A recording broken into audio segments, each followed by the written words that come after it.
the Light Institute and the Sanctuary of Light welcome each and all of you to this time of knowings and invite you to bring forward the questions in your hearts so that we can share who we are with all of the others who, like ourselves, question these same conversations.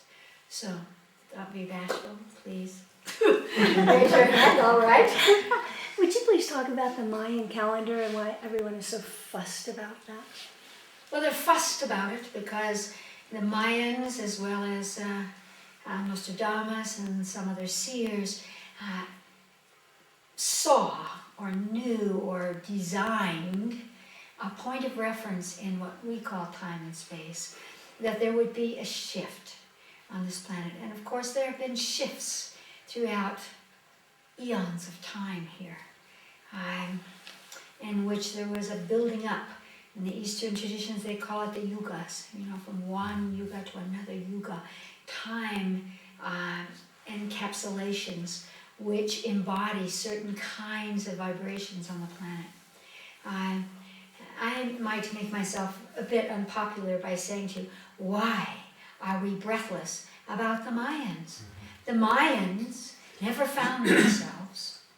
They only found themselves through the galactics or their gods that came and taught them, as they always said, didn't come from their priests, didn't come from their cultures, taught them to look at the sky, as did the Incans, as did the Aztecs, taught them about food, about sacredness, etc., that related to something different above them.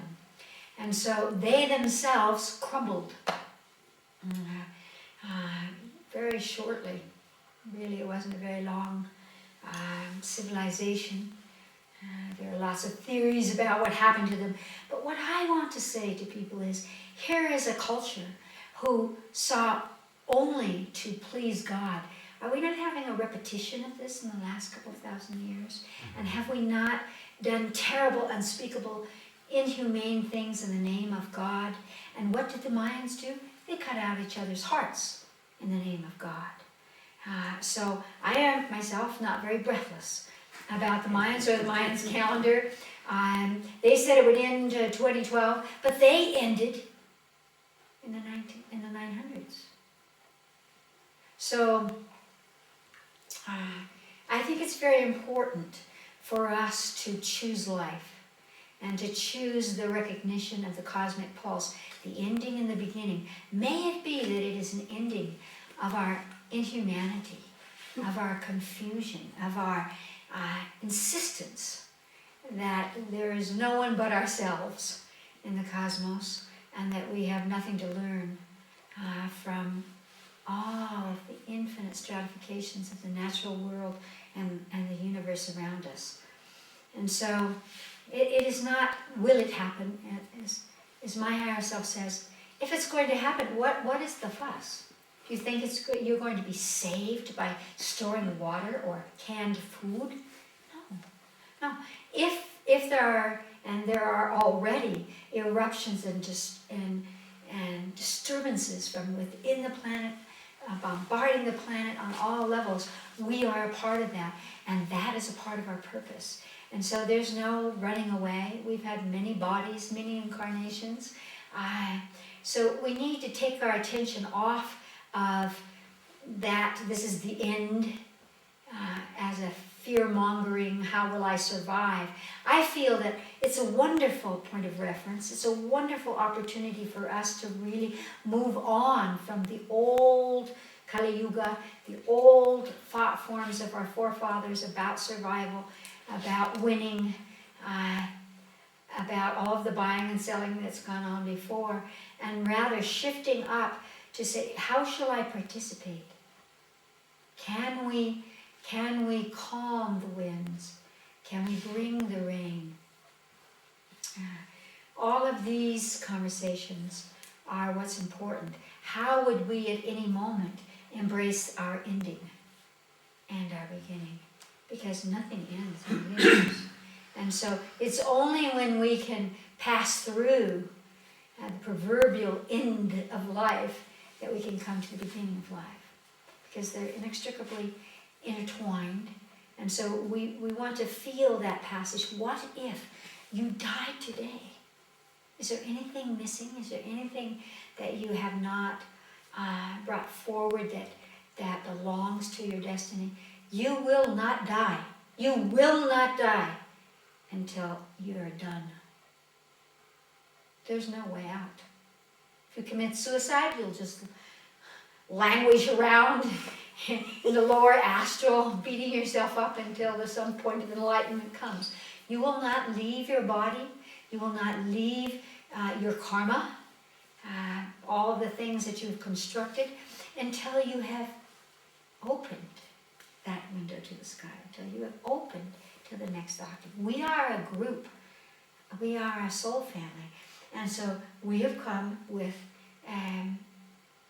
like karma and like purpose. And so it's time for us to have a little giggle about what the Mayans were doing and who the Mayans were. I honor them. They were a wonderful civilization. They did incredible things, and they did it through a connecting link to cosmic wisdom. And it's time for us to use that. But rather than projecting it out there, oh, the gods are displeased, let's just cut out some hearts. But rather bring that in through us so that we carry that divine cosmic energy that can facilitate the quickening of the human evolution. Enough of the cutting out of hearts. I was going to excuse me, on that same subject, it gives me comfort to recognize too that the Mayans said that their calendar was ending. All it's doing is marking all of these great cycles within cycles within cycles. Exactly. But it was not their contention left on their stele that the planet or the universe was ending. Exactly. It's merely that it's going into another phase. That's right. And that the phase that it's going into is going to be the next great step, comparable, but perhaps even greater than, the step that mankind made when we first all climbed down out of the trees. Mm-hmm. So it's something that really can't be described, but the Mayan have, with their date, the Hopi with theirs, the Tibetan Buddhists with theirs, and their calendars come pretty close, because the Tibetan calendar I thought was one day off, and I was willing to, forgive that until I realized, no, it's not one day off. They're on the other side of the international date line. Everybody's on the same page, but it's not an ending. It's just a changing, well, in so, the sense that every ending is a new beginning. Unfortunately, through the evolution of humanity, our concept of change is always dying. Whether it's the death of the ego, or whether it's the death of something we've been holding on to. We can't make that leap because we haven't seen ourselves from cosmic perspectives, which the great beings that had to do, who were the Hopis, or who were the Tibetans, or who were many, many different civilizations, who saw beyond time and space as we embrace it, could see the beginning. So if we're going to prepare for 2012, it's time for us to begin to allow tremendous illumination of light to come through us so that we can shift our constriction of time and space. And we can utilize that energy again so that we are part of that reconstructing of our species and perhaps our planet. But again, we have to deal with how exciting it is to think of the end.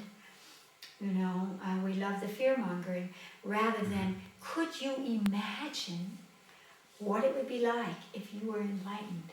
What would it be like if you could bilocate, if you were ageless, if you had those frequencies that belong to a different molecular reality composition? Right now I'm starting to work on some apps that have to do with light, because it's very important. The best, very best preparation for 2012 would be to learn how to wield light and use it inside. Because this is all of the conversation of photon, of increased light, of laser energy, of all of that that belongs to what makes us ageless, which is the endocrines, which are made of light.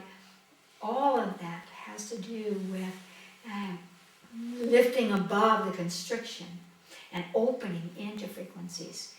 And frequencies are light. They're made of light. And so it's a great time to begin to reinvent who we are, individually and collectively, so that we can begin. One of the things that I'm working on in this brain conversation is that I thought humans would go like the whales into the hearing aspect, to the sound, but instead we're moving more and more into the visuals. And my higher self was giving me a meditation about that today. The difficulty with the visuals, which I will use right now, although I feel the constraint of the visuals, is that, for example, if you were attempting to meditate or visualize wealth or something that you need, your capacity to visualize it would be only within the frame of reference of what's surrounding you now. Wherein it is only a frame of reference, which is cosmic, which is beyond your little pool, that can actually create the catapultic leap.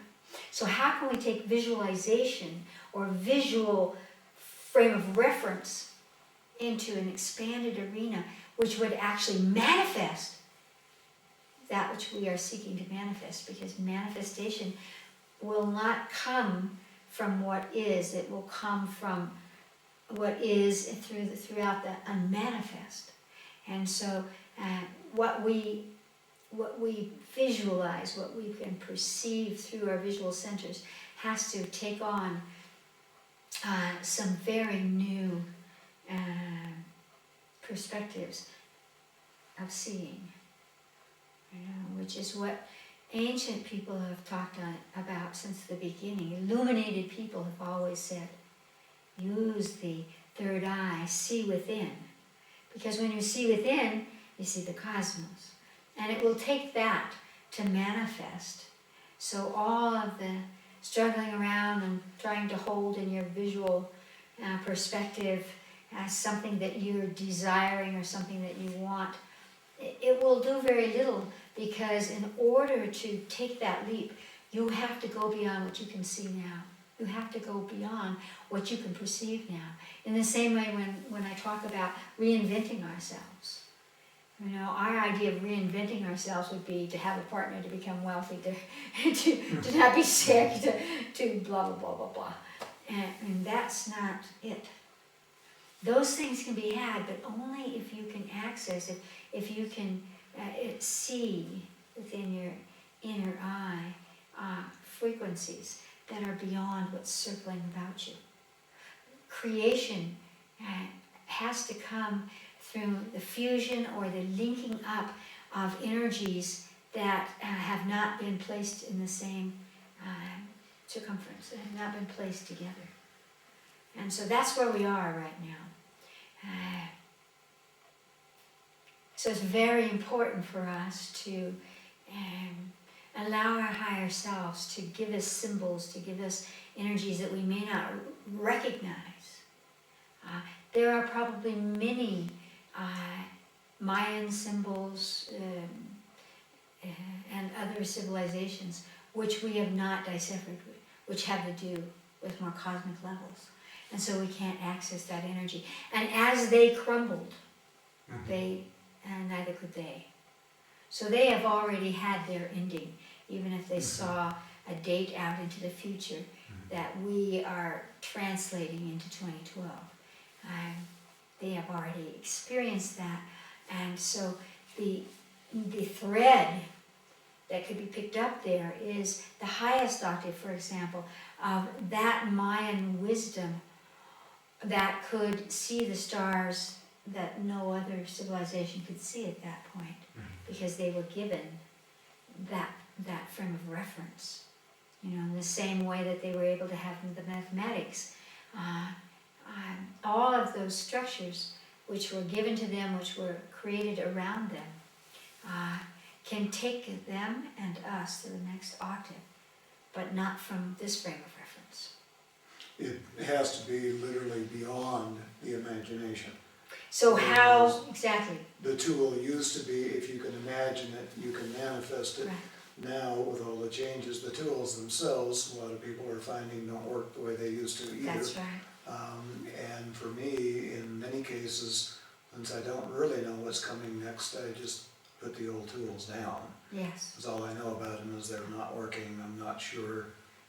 And this is why the connecting to what we call here the higher self is so important, because the higher self is the megaphone of the soul.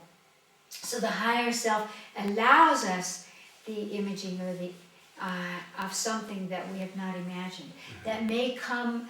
Let's say perhaps you had an incarnation at the Mayans.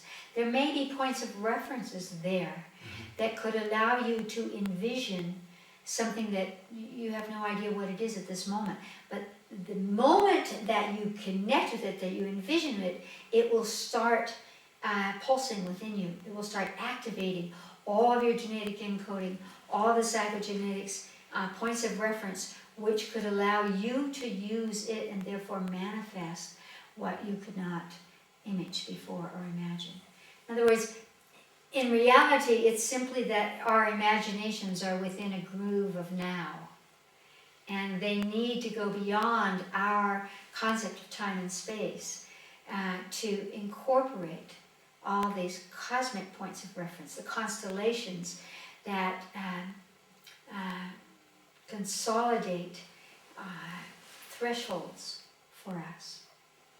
And so that exercise in consciousness that my higher self has given me and all of us in one book, licking the finger, aligning it to a star and holding it, letting the energy come in, so that we can begin to allow these points of references, which might be so bright or so fast or so even convoluted, infinite layers thereof, enfoldings, can begin to move through us.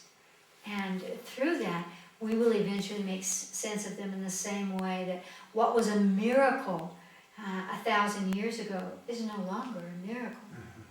And so we can begin to activate, to practice miracles that we saw no point of entry 1,000 years ago, 200 years ago, 5,000 years ago. So it's a very exciting time, and we have to use ourselves. We cannot use the Mayans because they disintegrated. We cannot use the early Christians. We cannot use the Incans. We cannot use any of these beings because their human experience degenerated. And so if we want to be in an evolutionary frame, we cannot rush to the past and call it sacred. We have to say, here is the miracle, here is the magic, here is the divine, in that point of reference, through that funnel of the unmanifest to the manifest. We must activate our own funnels, our own points of reference, our own, what my higher self calls spin points, in order to create that incredible catapult leap. It's a great time.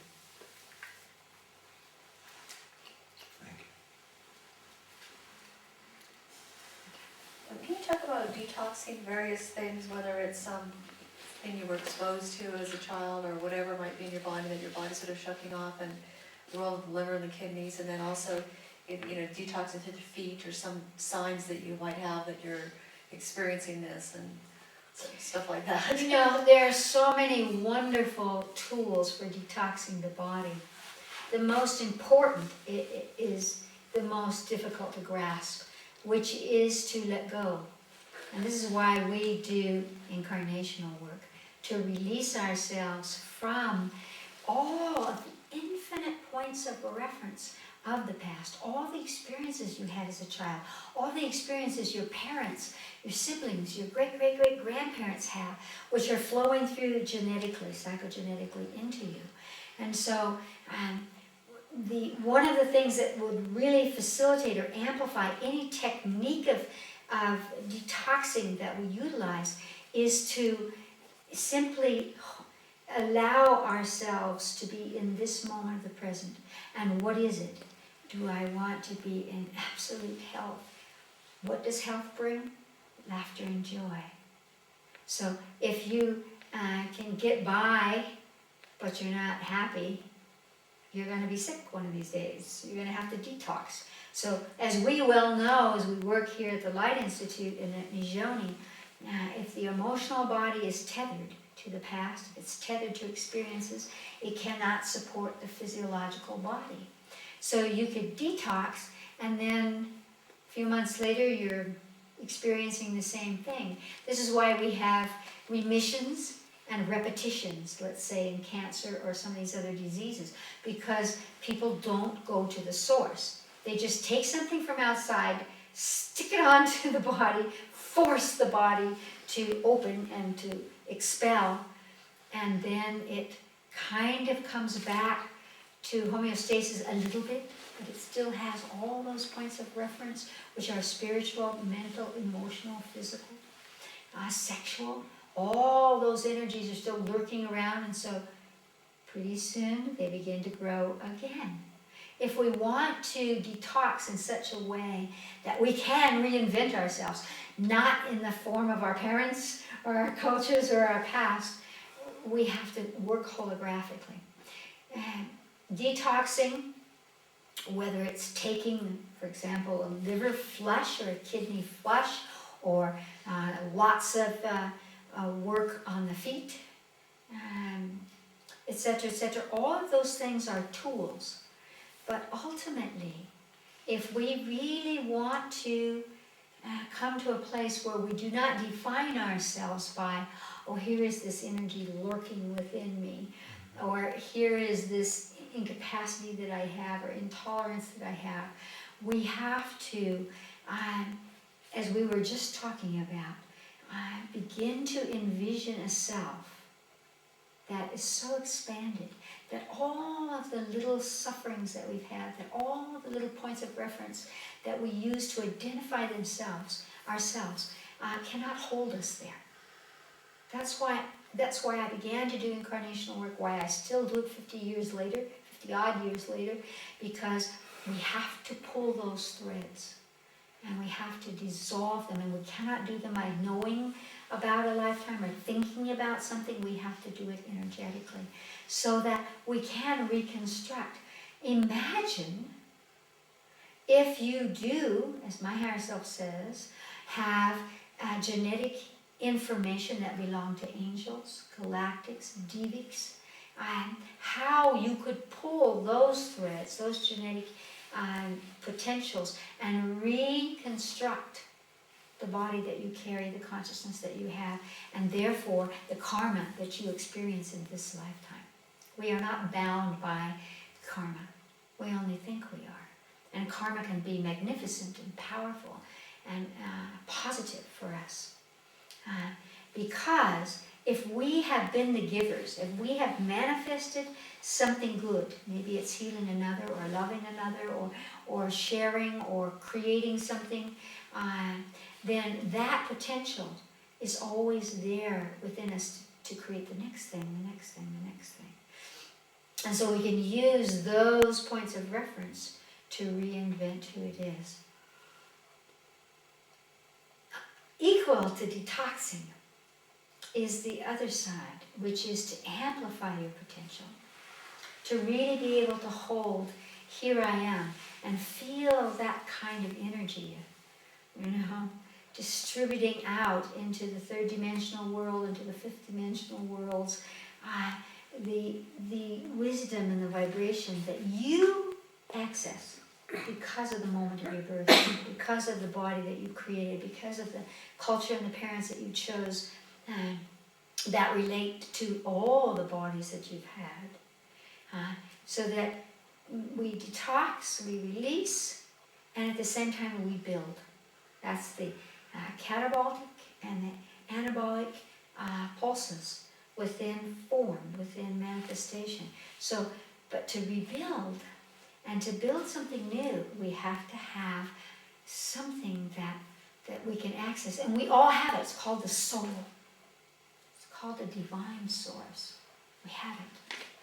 And we have always been too afraid to expand and access that and to wield it within our human selves. And so we are being called upon to do that, to not have to comfort ourselves by blaming someone else, to comfort ourselves with food, with drink, with addictions, with whatever can change whatever we're conscious of. We have to go to the deepest essence level within us and build from there. And anything else that we're using to detox or to support must be something that we choose to take in and wield, not have something that wields us. And people have a lot of trouble with that concept because we say, well, look at the economics right now, and look at the diseases, look at the pollutions, and look at the heredity and all of that, instead of how can you use that? Because you could be very poor and it's not going to kill you. You are not, I repeat, going to get out here. Those who are finished, that cannot take this huge wave that is coming right now. It hasn't crested yet. Maybe it will crest in 2012, but it is moving, and you can feel it in the tornadoes. You can feel it in the earth. You can feel it in the people. Those who have not enough of the energy of embodiment are leaving the planet. And as well, they deserve to. They're finished. But you and I, So we might as well let go of our limitations, let go of our diseases, let go of our blaming, let go of our points of reference. And here's the kicker. Here's the simple question. Does this serve my higher good? And about 90% of our thoughts and our choices and our actions really don't serve us. And in serving us, don't serve the ripple out from us. And so I think it's a delicious time. And my higher self always says, yes, there are many situations which you cannot alter from an outside perspective. But you can always master how you respond and how you use them. And it's that I'm talking about. It's that allows us to move through the funnel of initiation to the other side, to the newness, to the potential that's there. How we choose to walk through that funnel of initiation, so that we can see, body, you can do this. Body, you can do this. This is why we walk through fire. It's why we do so many things, to remember that if our physical self is capable, certainly our conscious self is capable.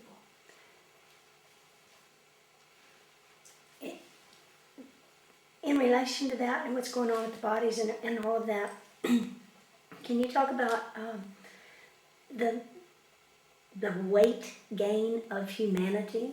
Mm-hmm. I used to see somebody who was very, very large, and I'm talking big. I'm not talking just a few pounds or 20 pounds or something like that. But I mean the big stomachs. We all know.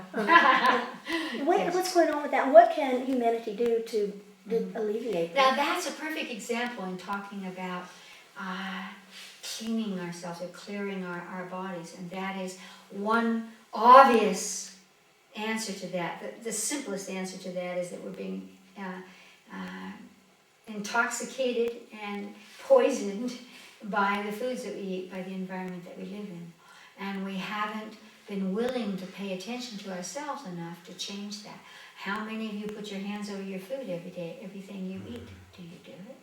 Or do you think of it once in a while? We have to use a more powerful energy to move through what's going on. So what happens is that all of the genetically engineered, all of the toxins that are put into our food stick in the body. They hide in the brain, they hide in the liver, and that's why it's so important to detoxify your liver, because it is the main point of reference. It's more important than the heart. If your liver is bad, you can't have a good heart. You can't have good kidneys, because the liver has to deliver good blood to the heart, just as the kidneys have to get rid of things that have to be filtered. So both the liver and the kidneys are filtering all the time and giving the heart its strength. So that's one thing that happens, is that we're taking in toxins that are imbalancing our hormonal systems. That's why we're having trouble giving birth, we're having trouble staying healthy, and so we're packing it on, so to speak. The other aspect of that, and there are emotional and spiritual aspects of that, is that we as a collective group are here to not take on, this is our confusion, not take on the struggles and the results of our forefathers' choices. And it's the taking on of energies that makes us heavy. Our negativity makes us heavy. And people are carrying around, and it's very interesting that cancer is attracted to fat cells, that negativity is attracted to fat cells, that fungi and viruses are all attracted to fat cells because they can hide in those cells. And so what's happening is that we have been, through our contracts and vows, saying we will come into this planet and we will be a part of the newness, of the reinventing our planet, of taking our planet from this old survival, third-dimensional level into higher octaves. And so what happens is that, of course, all of those contracts and vows, all of those things that went on, that go on, that are the pulsing out of choices and contracts and vows that we've made before, are activated now. So we just keep piling on, and the abuses in consciousness and experience in life that have gone on before us. And that makes us heavy in our bodies, and it makes us heavy in our consciousness. Again, as never before, if you cannot reinvent yourself, you will become depressed. The environment will make you depressed. There's no oxygen, there's no freshness, there's no, we can't even make love without looking at a sexy picture, or playing on the internet, or having a tool to help us. We do almost nothing without some tool from the outside world. We have to be able to come back to the self, where the self can see the beauty and the magic and the divinity in all energies, so that we can shed a heaviness that doesn't belong to us. But we have to be patient with ourselves, because we will get through that funnel. As typical of humans, we go to the precipice, we dangle over the edge, we fall to the bottom of the pit, and we think that's what's true. We think we can never get out. We know for a fact that part of the problems of illness today has to do with the receptor cells in the body, astral energy. The receptor cells say, no, I don't want those hormones, it's too much work. I don't want those enzymes, I'd have to get up. The receptor cells are saying, I'm an adult, I'm like the wildflower, I can just go away now. And yet we can't. And so, in order to reinvent ourselves, we have to literally talk to that level of our body. Hey, body, receptor cells, are you receiving? Come on, is there any juice in here? And that's the exercise we're going to do right now. Love your eyes. Take a deep breath into your body. And just let your body show you the receptor cells. They're all over every organ. They are a part of all the systems of your body. whether it's the neurons or the kidneys or the gonads or the heart. So just take a deep breath and ask your body to just show you, imagine receptor cells. And then look and see, receptor cells, are you open? Are you receiving? And just feel that energy. You might feel them in a part of your body. You might feel them in the hundreds of billions of them. Are they awake or are they sleeping?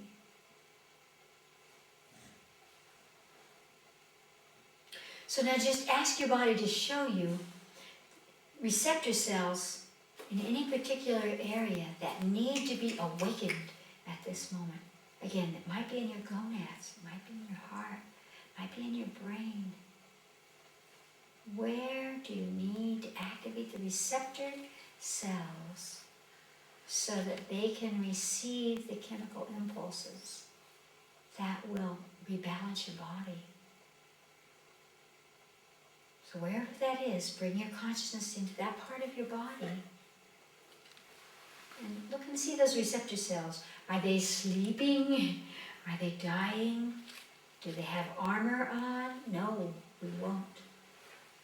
And ask them what frequency of light they need to be reawakened, to be stimulated, so that they can receive the life force energy, enzymatic, neurotransmitters, hormonal vibrations that will bring you to a new octave.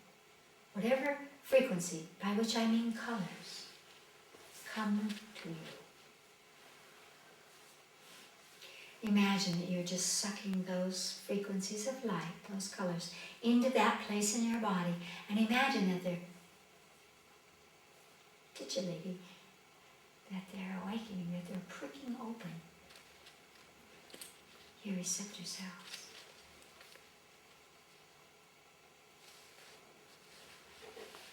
You take a deep breath. Open your eyes.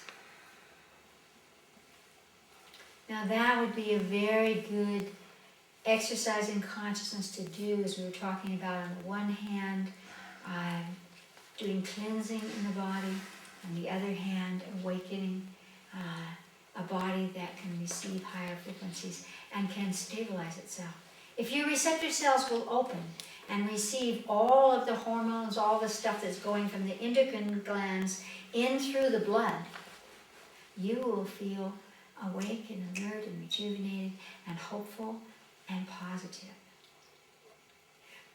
Since you brought up the question, let's ask you, how did you perceive your receptor cells and what part of your body needed them? My whole body. Your whole And body? everything. And they were like, these, like, you know, a baby bird is with its mouth open, you know, they're like no hair and skinny little, you know, all with mouth open waiting for the food. And the color that they wanted was white and gold, but it was like the equivalent of milk and honey. And it just flowed into all their mouths.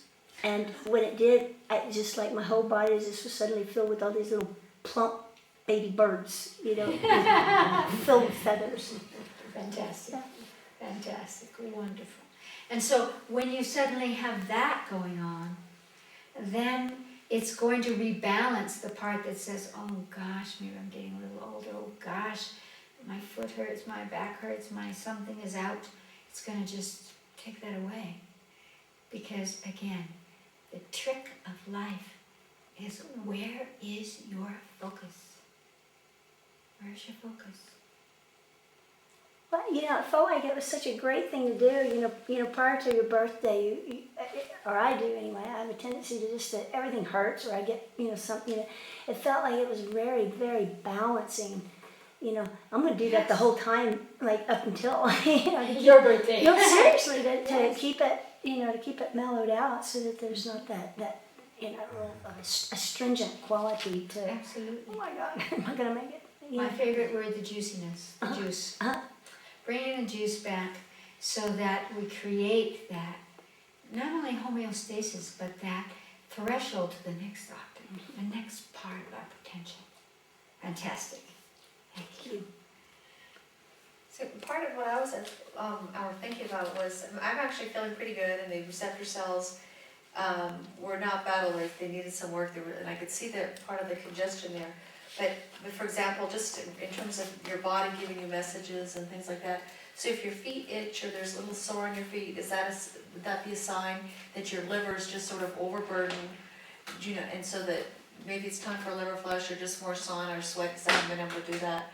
Or, What- the what major those thing kind of would things be mean, yeah. just going into where that itchy is. We Yeah. know that, as you're pointing out, if your skin is itching, your liver is not being able to detoxify something that's irritating the skin, because the skin is the largest organ of detoxification, Yeah. a purification, kind of get it out.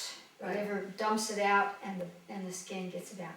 And so what's really important is to, if you have a little sore someplace, really asking that place in your body, what do you need? What frequency of light do you need? What do you need? Do you need liquid? Do you need food? Do you need some kind of gentling, caressing stuff you put on it? What do you need? And then just asking your body, do you need a liver flush? Even a small one. Or even taking liver tinctures. We need a lot of that right now. A lot. And so there's so many ways to do it. We can do it in a very intense way, or we can do it in a very gentle, this is what I'm doing every morning right now, taking a little liver kidney cleanse tincture, or substances, herbs that support that. Again, always include the light. Always include the light. And in fact, if you're taking something, always hold it first. If you make a little small liver tincture or liver flush, out of olive oil and cayenne and lemon juice, just hold it for a minute. This is for you, liver. If you have a sore on your foot and you're going to put something on it, this is for you, foot. If you have that consciousness, that I'm talking about a particular kind of focus. When you have that kind of focus, the body will respond very, very quickly. Instead of, let's put this on, and then I go on with my day as if what my body is saying isn't important to me. And that's why people are so surprised when they get a diagnosis of some terrible disease. When in fact, there is no, even though they might say, a fast malignancy or something. Yeah. When we have worked with people with cancer, typically it began 20 years ago. It began a long time ago. And so why wait until your body's screaming at you? But rather, here you go, this is for you, body, this will make it perfect. Just like you do a little child. Here we go, and a kiss will make it better. Just give that kiss to your body, and so that you can incorporate the energy of your body into a more expanded perception of self. Thank you. What else? I have a question. We're at work right now. It's kind of like, it's a call center, and so it's the old thing that you talked about before, where really the people are enslaved, but they don't really realize it. There's only a limited amount of people that really progress, and then the rest just remain at the lower levels, and work really hard, and they don't get anywhere. You just basic subsistence, and I'm just like, why do we create that? Why do we participate in it? Because it doesn't work. It's never worked. Well, they're doing it for you, otherwise you wouldn't be there. Yeah, well, maybe. Yeah, promise me. They do. And so why do we do that? Because we can't expand our consciousness. We have not expanded our consciousness to see that we have other choices, or that we're participating in the struggle. Again, you may be dealt a blow whereby you can't get a job, or there are all the tragic conversations that are part of the suffering that we have. But if we looked at it from a different perspective, we could pass through that. There are miracles and potentials happening at all times. There's help even that can come. For example, you coming to help them. But they never see it. They're only able to take in a fraction of a fraction of a fraction of what you're giving out to them. And so what you want to do is to move from, is this my karma? I'm paying off something by dealing with these people that are just not progressing, they're not becoming illuminated, but rather then maybe it's the opening of the heart and extending energy into them, but letting go. It's not for you, even though you're working to help them, it's not for you to heal it for them. It's for them to do it. And it's really hard for us to understand that. So you may deal with 20 people, 100 people, and those people, you're extending an energy that can ripple out from them, out and out and out and out. But you cannot be judgmental. You cannot let it come into your daily life, You must feel that, I love coming here. And feel that the reason you love it is because as you're speaking to them, as you're doing that work, cosmic energies are coming into you. And it's not your words, and it's not what you're doing there, it's the energy moving through you that makes the difference. Remember Johnny Appleseed, it's not yours to sit there and water it and watch it grow. It's yours to throw the seed. And so you working there, you are throwing the seed. It might take them a year, it might take them a week to go, hey, wait a minute, I'm going to change my life. And so what you want to do is make sure that you don't get down into the pot with them, that you maintain that place that has potential, that has positive energies, that sees, here's a path here, open the door here, unwind the window over there. That's where you want to be. So that you're not saying they're not evolving, because you can't see that. You don't know what karma they've chosen for themselves that they think they have to keep working on. So that's why time is an illusion. It might look like it's the same to you, and you have no idea how many people's lives you've changed just by your presence. And so you want to go there with a happy heart that says, I can't see it, but I know it's there. And I'm sending the light into this. I'm sending this beautiful color at this moment to this person, to this group of people, to these phones, to whatever it is. And I'm doing my part. Something will happen because light penetrates darkness. It does. That's just the plain old law of energy. And darkness can either recede and hide from the light, or it can be transmuted in the light. So the more that you continually, before you go to work, you're during the time that you're there, and when you come out of it, extending light and frequencies of color into that situation, the more you will feel, it's coming, it's coming. Again, it's not at your pulse, it's at their pulse. And their pulse is perfect. It's always that way. Pick any relationship. A relationship with your boss, with your lover, with your friend, with your child. Any relationship. There's always the moment you're going, when will this person get it? Always. And so why does that happen? So that we can learn patience. So that we can step back and allow the other one to eat what they want. Take what they want of what's being offered, rather than just shoving it down their throats. There's nobody waiting out there and saying, you should be enlightened by now. Past due. Are you sure? It really isn't. And so you want to, if it gets you down, I recommend spinning, to expand your auric field and to free you from that. And to constantly also, if it's a heaviness, because I think those kinds of jobs, they're hard. You can begin to say, show me the next octave higher self. Because there may be a time, just as you may have heard me say, I used to have a clinic here in Galisteo one day. My higher self said, that's it, you paid. Close it down, the end. And I had to go, well, what do I do now? Give it up. Just have to do the next thing. So there may come a time sooner than you think when your higher self says, that's it. You've listened enough, you've spoken enough, you've been there enough, goodbye.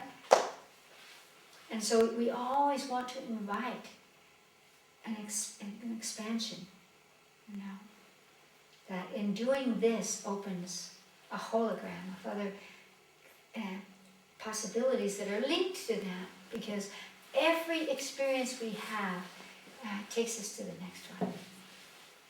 So we never wasted our time, we've never made a mistake, we never stayed too long, we just stay until we go, aha, I think I'll go over here, you know.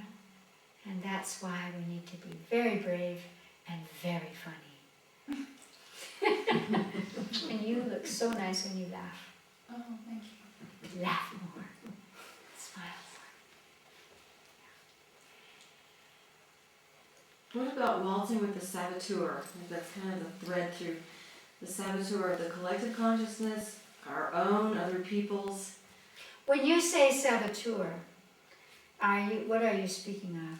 Well, like if you're trying to do a lot of light work and you're doing that and everything's going along and then there's just this sabotaging energy Yes, from, okay. and you can't tell if it's yours unconsciously or other people's or family or the culture, and it just, it's very kind of elusive. It's not.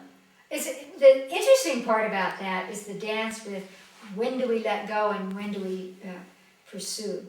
You know, that's why the higher self is so important there, because the saboteur is the one that's going to say, now stop and look at this. I'm going to make it a little difficult for you, and so now you must choose. Will you continue or will you let it go? And that's really the purpose there, is to cause that point of reference that says, what am I doing here?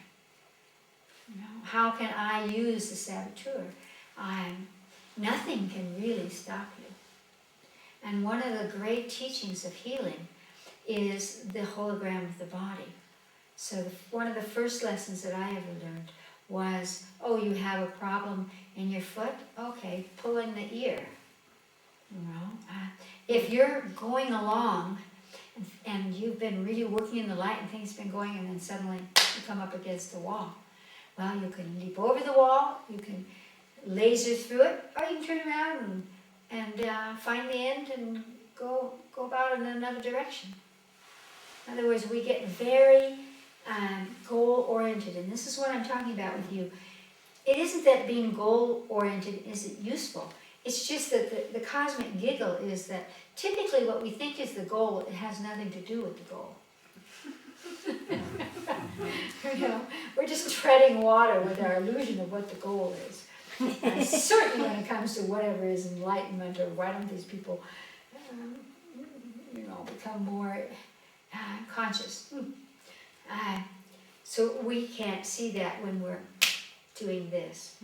When we're doing that, it's a really time to stop and say, higher self, shall I proceed or shall I go a different direction? Sometimes you have given all you can give.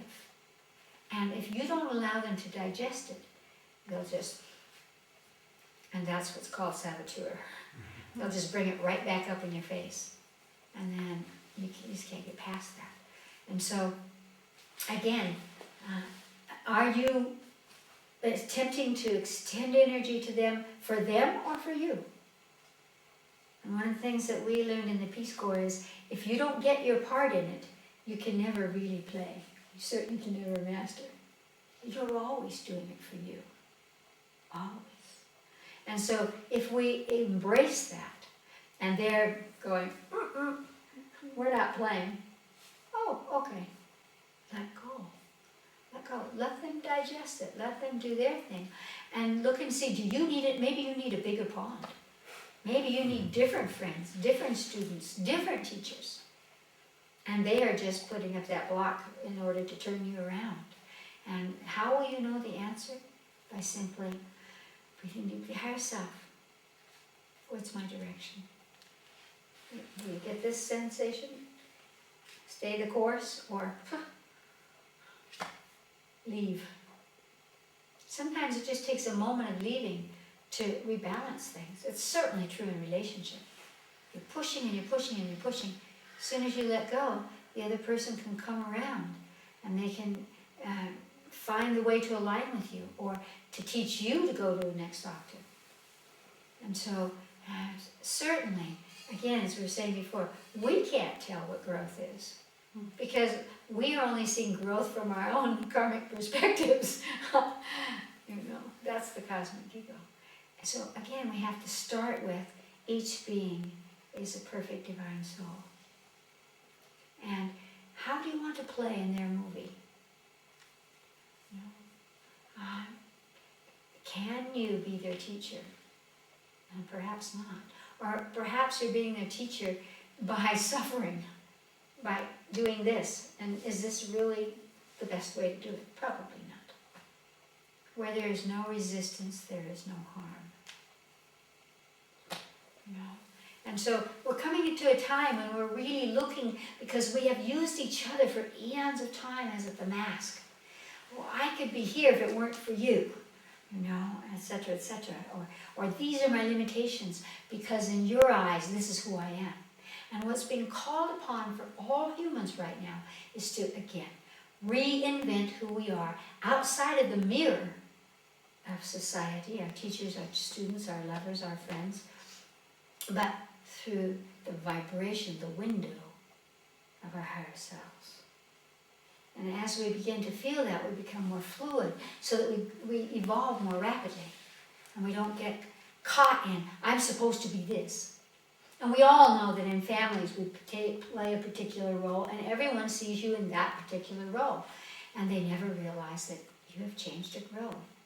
And so again, that is inviting you, insisting that you assert a kind of inner jade that says, that's all right, I am growing on.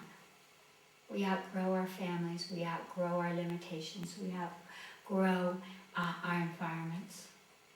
We have to outgrow the earth a little bit right now in order to nourish the earth. Because the earth needs is getting new vibrations.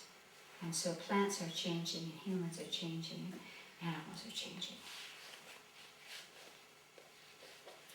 So, again, through all of this conversation, what we want to do is to feel the adventure of it. Nothing can be lost.